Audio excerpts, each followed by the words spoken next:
arriving in U.S. mail from St. Louis in the original de Havilland DH-4 biplane in 10 bulky gunny sacks are the combined audiobook renditions and supplemental background information as presented in podcast form by moi, me, Robert P. Fitton. Good evening to one and all, wherever in the galaxy you make your home. This just in, Patch Kincaid meets in Miami with top La Cosa Nostra leaders from around the United States. Most readers of the Kennedy Paradox may wince at Patch's meeting with organized crime. Okay, I get it. Here's the thing. These guys have been trying to kill Castro with no success.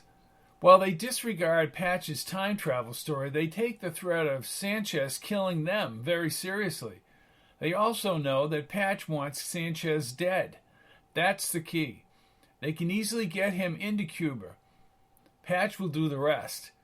It is in this meeting with the mob that we first see one of the prime movers in the JFK assassination, Johnny Rosselli. But first, Patch and Meinkewitz have to travel to Miami. Another player in the JFK assassination will drive them along the Gulf of Mexico to Miami. As Part 7 begins, let's get on the road to Miami with Jack LaRue and take the play away. Chapter 24, the Town and Country Motel, New Orleans, Louisiana, April 2nd, 1961, 10:11 a.m. Meinkewitz, smoking a Cuban cigar, stood with Patch under the Town and Country Motel's canopy. The cars and trucks approached, repeating the Doppler effect as the sound faded down the highway out front. Inside the lobby, an animated Easterly chatted with the counter clerk.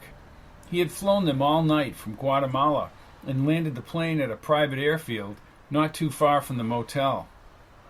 How do I find Carlos Sánchez? Meinkewitz puffed on the cigar. I was briefed on what this was all about. Dietrich told me they all fear what you said about Carlos going after La Cosa Nostra leaders is about to happen. I'm more concerned about killing him. So are the targets. The mob? Asked Patch as the door opened behind the counter clerk. A diminutive man with trim gray hair and a dark suit and tie moved around the counter and escorted Easterly to the side table. Speaking of which, I do believe that gentleman is Carlos Marcello, a very, very powerful man. The Kennedys do not like Marcello. Easterly leaned toward Marcello as both men engaged in a protracted conversation. I could use some chow. Listen up, Patch. Marcello's in big trouble with the Justice Department. Hell, he's been under pressure ever since the McClellan Committee in the 50s. As Dietrich would say, Big Kennedy and Little Kennedy worked on that committee. Patch folded his arms and leaned against a 1961 aqua-colored Chevy convertible with a white top. Yet Carlos Marcello is alive and well, Ray. Must have a good lawyer. Frank Regano, wearing his gray suit at the Flamingo Lounge, came into Patch's thoughts. They have top-notch legal teams. I don't know why we deal with these people anyway. I don't trust any of them. They could turn on you, my friend, in a second. We're dealing with Marcello to get Castro. At the same time, the Justice Department is going after him? That's just plain stupid. Meinkewitz spoke with the cigar between his incisors. My point exactly. The lobby door opened, and Easterly, a piece of toast in his hand, emerged under the canopy. Gentlemen, Mr. Marcello is aware and appreciative that you have fingered Carlos Sánchez. Mr. Marcello remembers his friends. So what happens to us? Asked Meinkewitz. You'll be picked up shortly by Guy Bannister. Don't piss him off.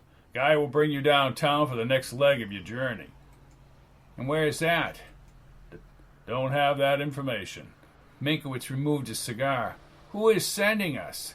Easterly bit into the toast. Raymond. This is not to reason why. Yeah, when I join the Light Brigade, I'll remember that, Harold. Easterly tilted his head back and laughed. Well, we'll see about that. Harold, thanks for getting us out of camp, said Patch. My pleasure, boys, he said, finishing the toast. Then he removed a crisp yellow card with the banner Investigations on top. He handed the card to Meinkewitz and bolted from the canopy to the parking lot. "You guys take care now." Patch studied the card. "This man Bannister is a private investigator." "I think he worked for the FBI," said Meinkewitz, the cigar hanging from the corner of his mouth. 434 Balter Building, New Orleans. Guy Bannister, president. "Magnolia 4532. Meinkewitz looked up. "I need to call Bob Dietrich. I don't like the way this is going. Too many unknowns." Patch smiled a wide smile. "And he does personality analysis. Whoop-de-doo. Lot of cozy relationships, Patch. Real cozy." Driving down the side streets, New Orleans, Louisiana, April 2nd, 1961, 11:30 a.m. Guy Bannister, lingering at retirement age, had gray hair pushed straight back and possessed a self-importance as immense as his hatred of Castro. He kept telling Patch to behave himself.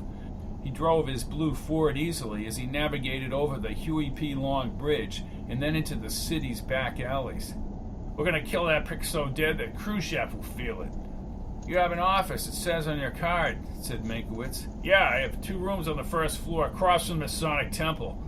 We may move, who knows?" Patch leaned against the front seat.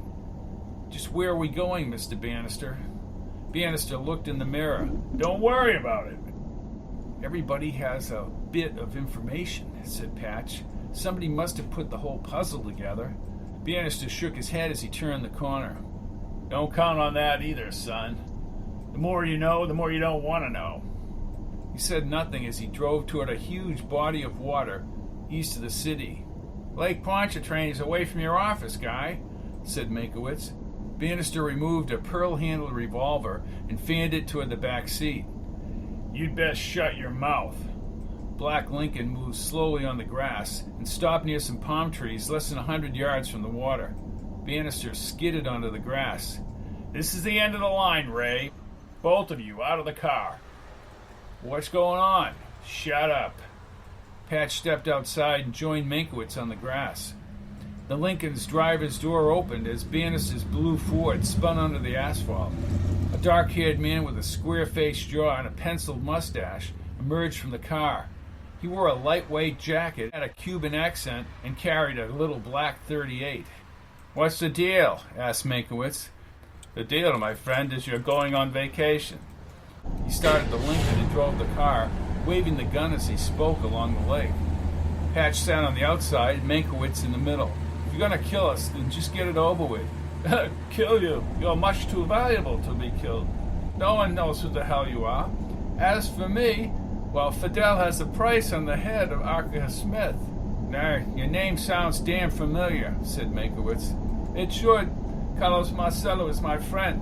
He promised me American dollars if I give him gambling concessions once we take the country back. Right now, I'm the leader of the Cuban Reclamation Army." Patch wondered what the title inferred and why this guy didn't wear a uniform. "Where are we going?" "Ah, you vacation. You're going to Miami with Mr. LaRue." "Who?" "Not who, LaRue. He needs to make a delivery, and you are part of that delivery." "To whom?" "That is information I cannot reveal. However, should either of you tell me why Carlos Sánchez is going to kill members of organized crime..." "Ever think that Fidel doesn't want them running their operation back in Cuba?" asked Patch. "That goes without saying. Where's the traitor?" "Fidel?" asked Patch. Arthur Smith laughed heartily enough to lower the gun for a second. Then his face hardened and he took aim again. "Where is he?" "We don't know that." "What, do you think I'm some kind of fool? I worked for Batista in Havana. I am dedicated to killing Fidel Castro.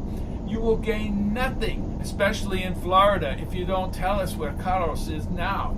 I'm sure when Carlos wants to make himself known, Mr. Arthur Smith, even you will be told."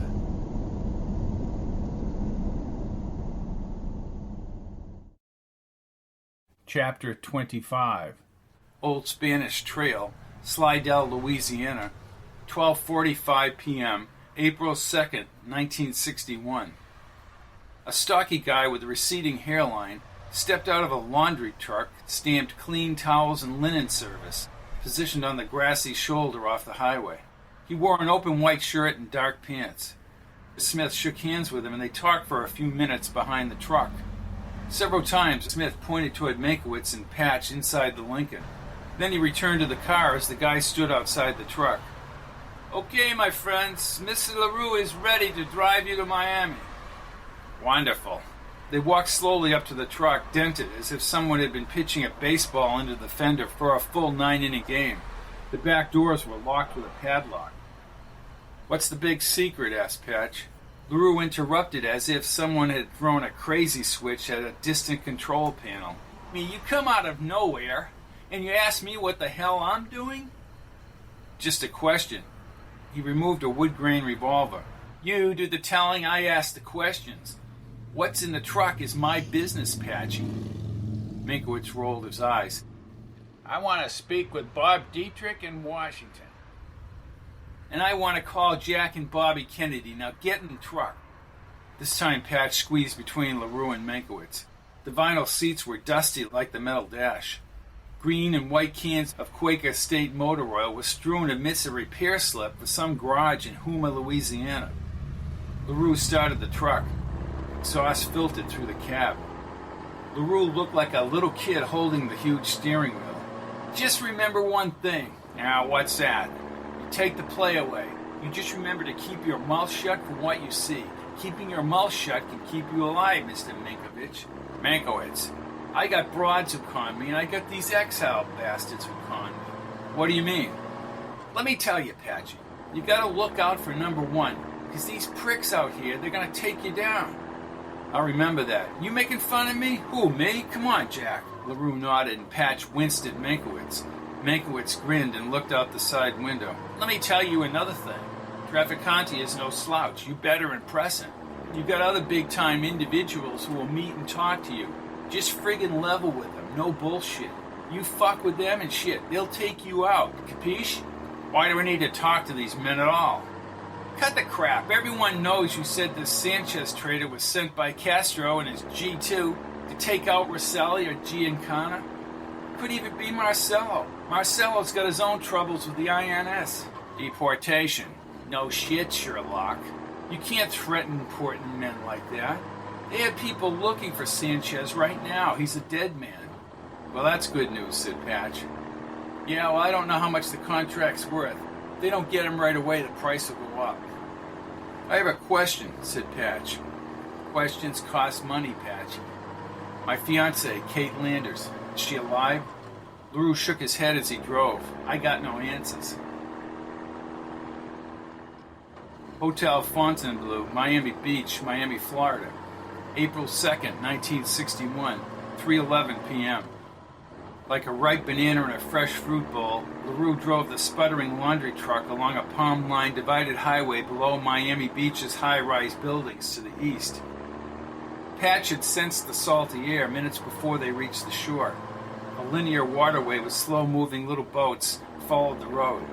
Patch had just asked LaRue about the road leading to Key Biscayne, and LaRue told him to shut up. Patch nudged Meinkewitz. "Full circle back to Miami. Shall I call Ike for tea time on Key Biscayne, Ray?" "As long as you keep the president out of sand traps," said Meinkewitz, laughing. Hey, no happy hush yet. Hotel Fontainebleau is a classy place." "What's the matter, Jack? Don't they laugh at the Fontainebleau?" The massive hotel, connected by a one-story structure to a second rectangular building, curved toward the road. "Sinatra played the Fontainebleau last month, for Christ's sakes." "Is that right?" said Meinkewitz. "I like Sinatra." "I did it my way," sang Patch. "Look, Patchy, you're not going to do it your way, because they don't give a shit about you or any of your time travel story." Patch crossed his arms and realized that Sinatra had not yet recorded the song. LaRue slowed near the circular main lobby entrance and fountain, but he rolled to a service entrance further down the building. He brought the truck between the palms and the docking bays to the right. The brakes squeaked to a stop. Then he backed up using the side mirrors into the first service bay.